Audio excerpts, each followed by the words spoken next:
Nacional del Congreso presenta.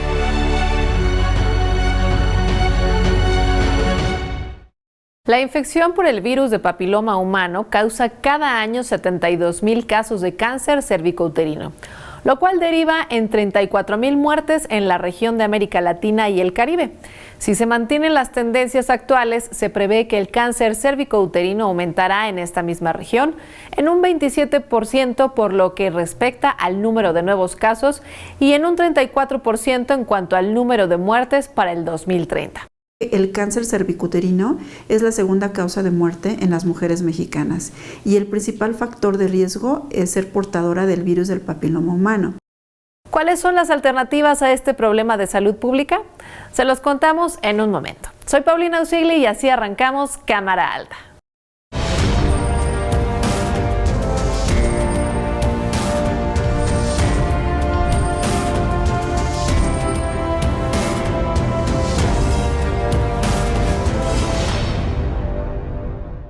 Posicionar a la juventud como personas activas y sujetas de derecho significa sumar aliados en todos los frentes, pero sobre todo en uno que nos involucra a todos, el combate a la corrupción.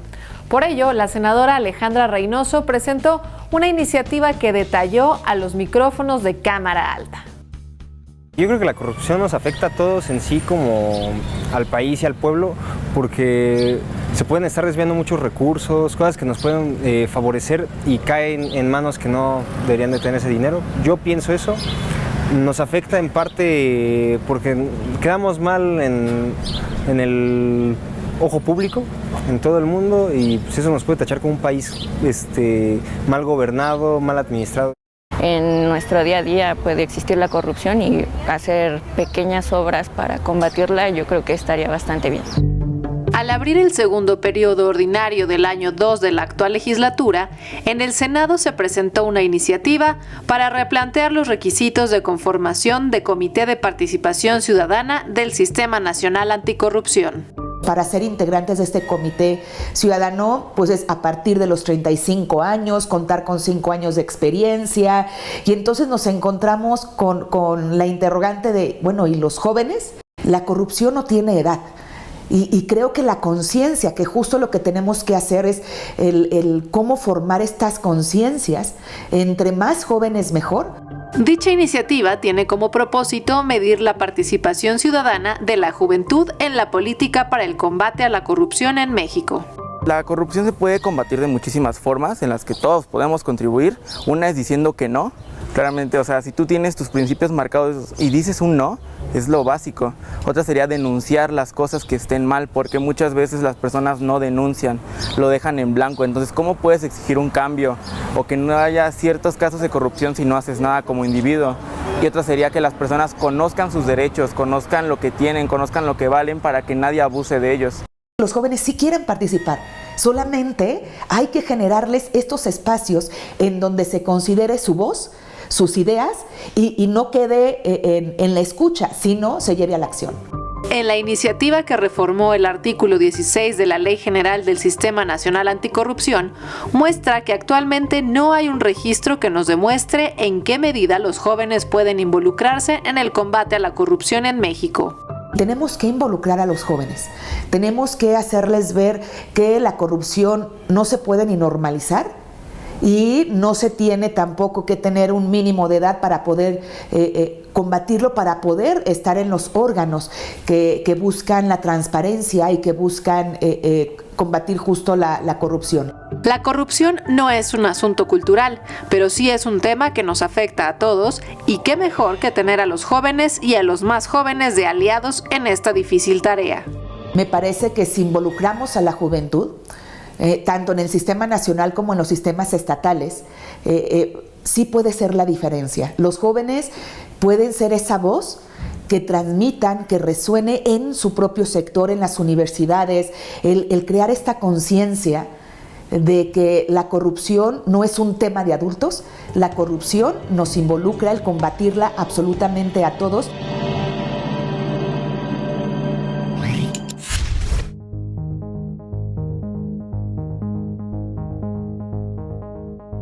El Comité de Derechos Económicos, Sociales y Culturales de la ONU subraya que disponer de una vivienda adecuada debe considerarse como el acceso a vivir en algún lugar con seguridad, paz y dignidad. Sin embargo, a pesar del lugar central que ocupa este derecho en el sistema jurídico mundial, más de 1.000 millones de personas en el planeta no tienen una vivienda adecuada.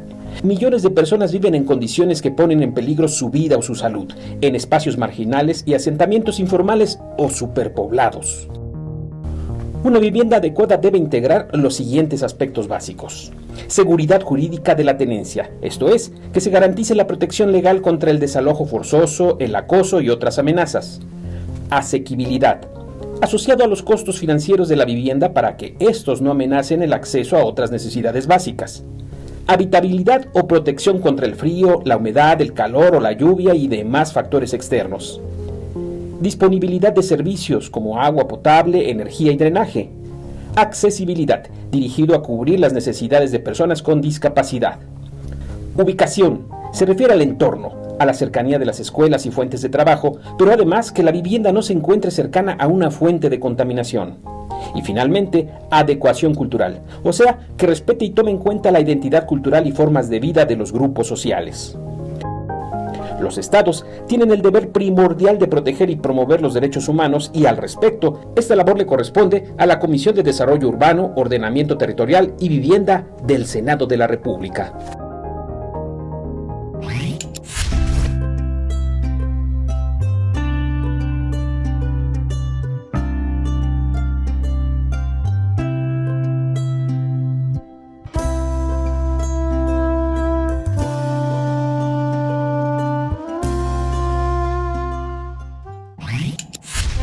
Pionera del movimiento feminista mexicano en la década de 1940, la doctora Esther Chapa Tijerina fue una de las primeras mujeres médicas que se graduaron por la UNAM en el siglo XX. La doctora Chapa nació en Tampico, Tamaulipas, el 22 de octubre de 1904 y a muy corta edad viajó a la capital del país a realizar sus estudios secundarios. A la edad de 20 años, ingresó en la Escuela Nacional de Medicina de la Universidad Nacional Autónoma de México, UNAM, de donde egresó en 1928. Se especializó en microbiología y análisis clínico, lo que le permitió dar clases de microbiología en la misma UNAM y posteriormente obtener la cátedra por oposición, lugar que ocupó durante 40 años. La doctora Chapa fue comisionada por la Secretaría de Educación Pública para asistir a las brigadas sanitarias en Córdoba, Veracruz, en 1932 y en Acámbaro en 1938. Fue médico escolar en la Secretaría de Educación Pública desde 1929 y entre sus tareas revisaba que los alumnos de 5 escuelas no tuvieran enfermedades e impartía pláticas sobre higiene a las alumnas. La doctora Chapa adoptó la filosofía marxista y se integró al Partido Comunista Mexicano. Después, encabezó el movimiento sufragista mexicano de 1932. En este renglón de su biografía destaca el libro El derecho de voto para la mujer de 1936. Años más tarde y después de mucho esfuerzo, el movimiento sufragista mexicano logró su objetivo el 17 de octubre de 1953, cuando se decretó que las mujeres tenían derecho a votar y ser votadas para puestos de elección popular. Ese mismo año se convirtió en socia fundadora de la Sociedad Mexicana de Amistad con China Popular y en 1964 fundó la Sociedad de Amigos de China Popular, que presidió hasta su muerte. La doctora Esther Chapa Tijerina murió el 14 de diciembre de 1970 y gracias a su activismo, su preocupación por la sociedad, sobre todo por las niñas y adolescentes, es considerada una de las mujeres más valiosas del México del siglo XX. De acuerdo con datos de la Organización Mundial de la Salud, prácticamente todos los casos de cáncer cérvico-uterino, 99% están relacionados con una infección genital por el virus de papiloma humano. Ante ello, en el planeta existen al menos 3 vacunas sumamente efectivas para prevenir las infecciones de alto riesgo. Sin embargo, nada tan eficaz como la prevención y la detección de esta pandemia silenciosa que nos amenaza, sobre todo a las mujeres. Soy Patricia Ríos y soy sobreviviente de cáncer cervicouterino. En el año de 2019 yo me di cuenta que mi cuerpo no estaba normal, tenía algunos síntomas y empecé a checarme, me empecé a hacer algunos estudios en sector salud, pero me decían que no tenía nada. Entonces yo intuía que algo no estaba bien en mí. La infección por virus de papiloma humano es considerada como el factor más importante que deriva en cáncer cervicouterino. El Instituto Mexicano del Seguro Social reporta que en México existen 9.439 nuevos casos de cáncer cervicouterino, de los cuales casi la mitad tendrán una conclusión fatal, lo que lo coloca como la causa número 2 de muerte entre mujeres. De seguir así, en el Senado se ha alertado que el virus de papiloma humano se podría convertir en pandemia.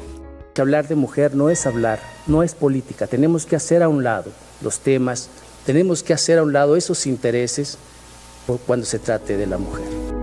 Hoy se sabe con certeza que los hombres son los principales portadores del virus del papiloma humano y que suelen transmitirlo a sus parejas sin tener conciencia de ello, dado que nunca presentan síntomas. Este virus lo podemos detectar de varias formas. Los estudios básicos es el Papa Nicolau, que es el análisis de las células. Se hace tomando una muestra del cuello de la matriz y de la vagina. Se coloca una muestra de moco en una laminilla de cristal. Se manda a analizar con el médico especialista, que es el patólogo. Él va a observar las células y va a identificar si estas tienen cáncer o la presencia del virus del papiloma humano. Hasta el día de hoy no existe cura definitiva para el virus del papiloma humano, pero sí hay diversos tratamientos para los trastornos que ocasiona el BPH, como las verrugas genitales, las úlceras en el cuello uterino y el cáncer cervicouterino si se detecta a tiempo. A mí me invitaron a una brigada, lo que es una brigadista voluntaria de la Fundación Luis Pasteur, para hacerme los estudios ginecológicos. Entonces yo me realicé los estudios y ahí me dijeron que tenía papiloma, y ahí es donde me detectan el cáncer cervicouterino. Ya era etapa 5. Teníamos que actuar rápido porque el cáncer es algo que avanza muy rápido. El Papa Nicolau se lo deben de realizar, según la norma, todas las mujeres a partir de los 25 años de edad. Sin embargo, nosotros en Fundación Luis Pasteur recomendamos que una vez que hayas iniciado tu vida sexual, al año siguiente debes de empezar a hacerte tu Papa Nicolau cada año. También uno de los consejos es lo que es la vacuna contra el papiloma. A la actualidad ya se lo colocan tanto a los niños como a las niñas. Es primera dosis y refuerzo. Eso es algo grandioso para que no tengan lo que es el papiloma y se convierta en cáncer cervicouterino.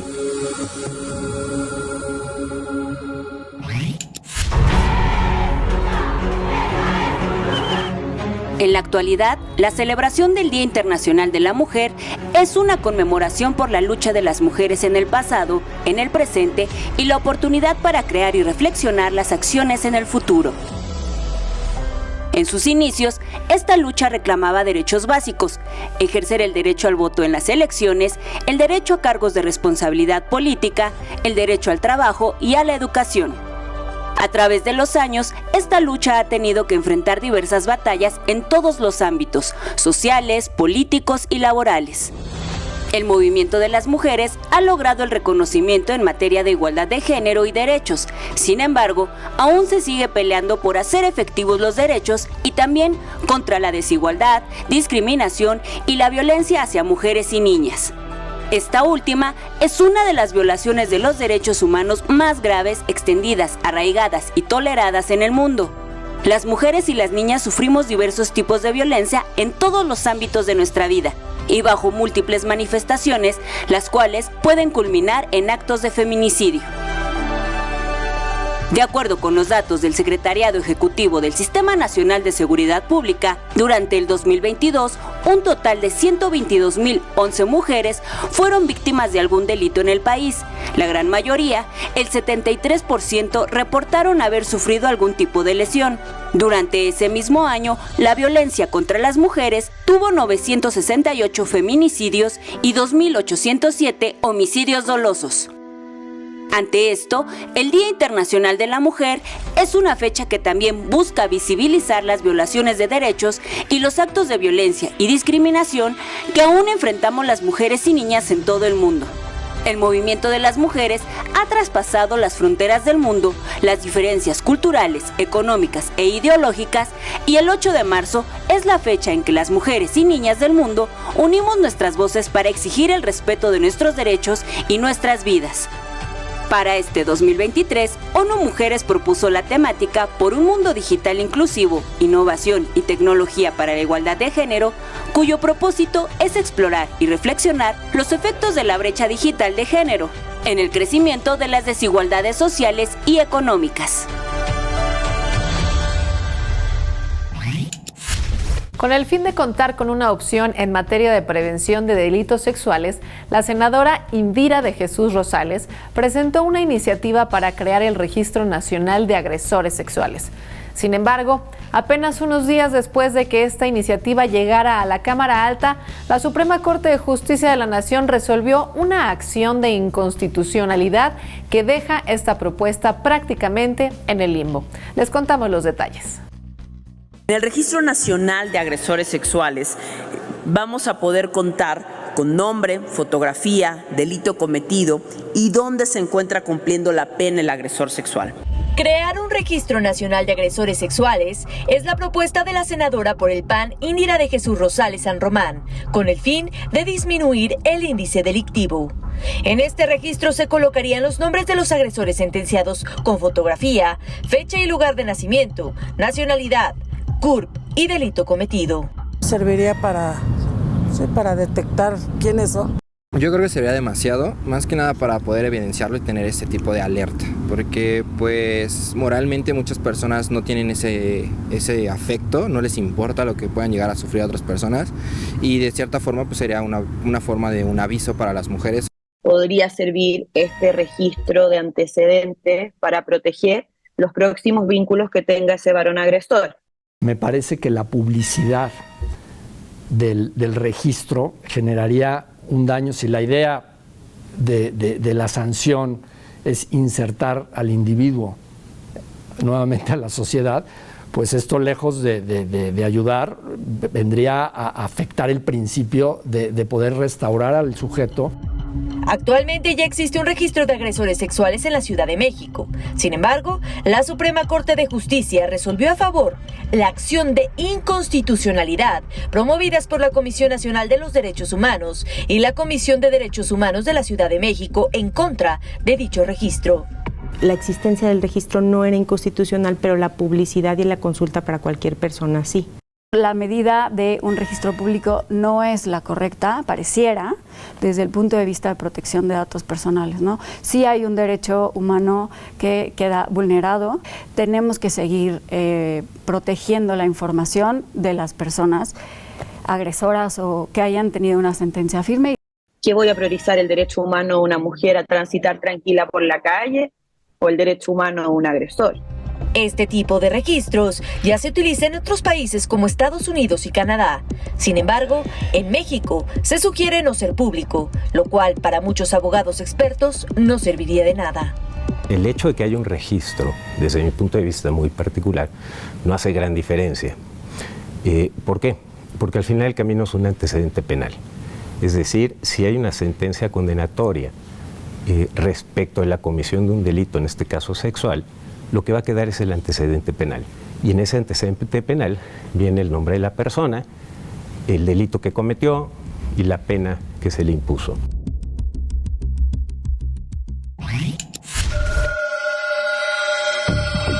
La prisión preventiva oficiosa es un recurso legal a través del cual se puede encarcelar a las personas inculpadas por un crimen sin que haya un juicio o una sentencia. Se aplica de manera automática con determinados delitos considerados graves, como son homicidio doloso, violación, secuestro, trata de personas o delincuencia organizada. El objetivo de la prisión preventiva oficiosa es garantizar la comparecencia del imputado en el juicio, el desarrollo de la investigación y la protección de la víctima o de testigos. Sin embargo, se trata de una medida cautelar polémica que constantemente está a discusión, ya que figuras como la Corte Interamericana de Derechos Humanos señalan que implica una detención arbitraria y contraria a la presunción de inocencia. Esta última ya reconocida como un derecho humano en el nuevo sistema de justicia penal acusatorio. La prisión preventiva oficiosa establece en la Constitución que los imputados no pueden pasar más de 2 años en la cárcel sin una condena, pero en la práctica esto no ocurre. En la Cámara Alta se han manifestado diversas posturas al respecto. Entre las más recientes está la del senador Clemente Castañeda, quien presentó una iniciativa para limitar la figura de la prisión preventiva oficiosa y eliminar el arraigo al argumentar que dichos recursos legales han provocado que existan más de 93,000 personas privadas de su libertad sin contar con una sentencia y sin acceso a una defensa adecuada. Por su parte, el presidente de la mesa directiva, Alejandro Armenta, aseguró que la Cámara de Senadores analizará con responsabilidad la sentencia emitida por la Corte Interamericana de Derechos Humanos, que ordenó a México dejar sin efecto las disposiciones relativas al arraigo y adecuar el ordenamiento jurídico sobre la prisión preventiva oficiosa. El Instituto Belisario Domínguez presentó un estudio sobre la implementación de esta medida cautelar, que evidencia la falta de efectividad de la prisión preventiva oficiosa como medida para disminuir la incidencia delictiva.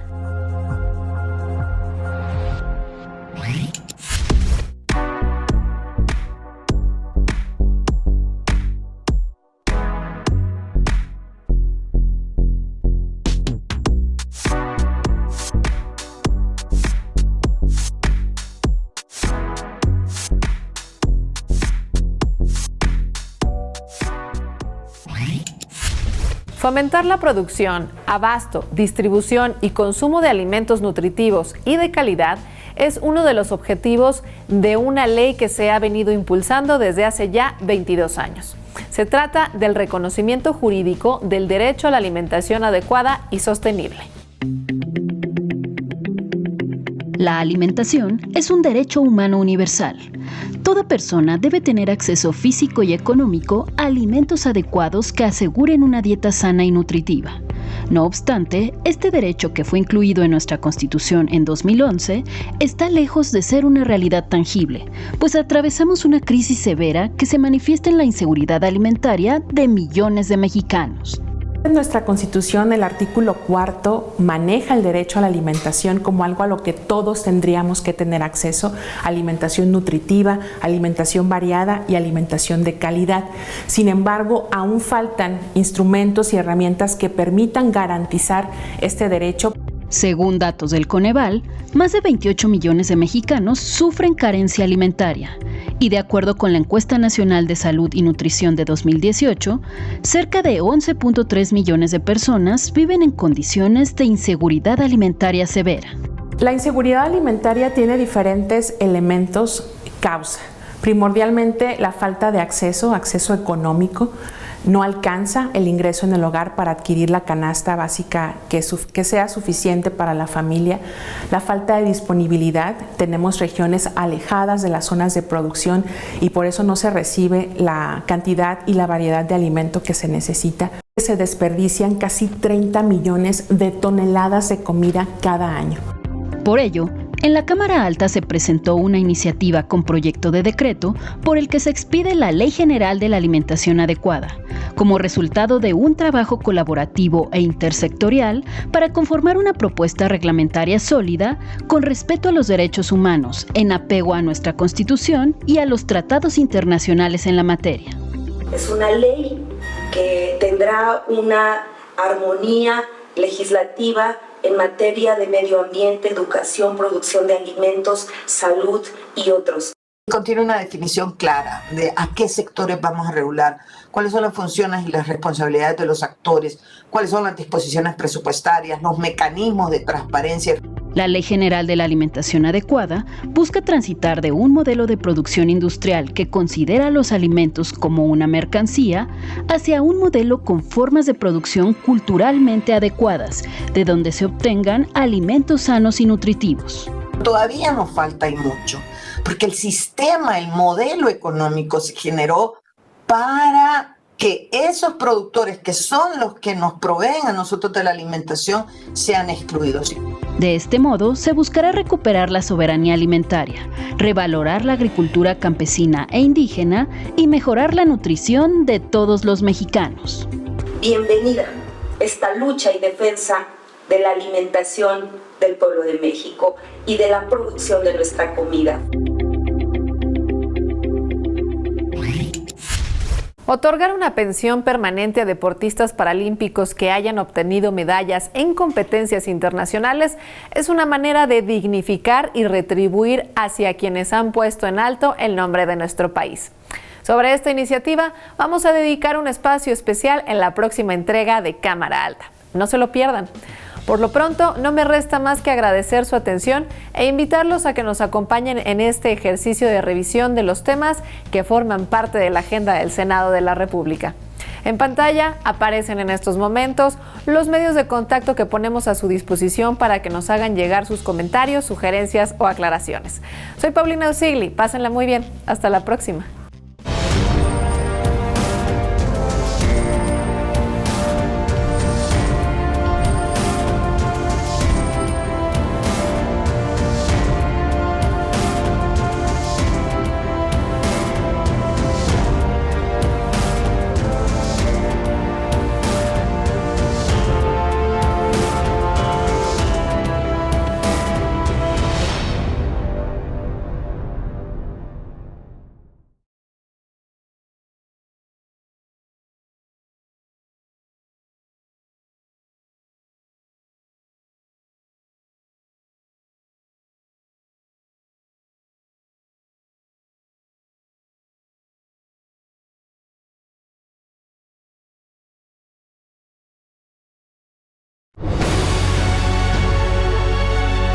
El canal del Congreso presentó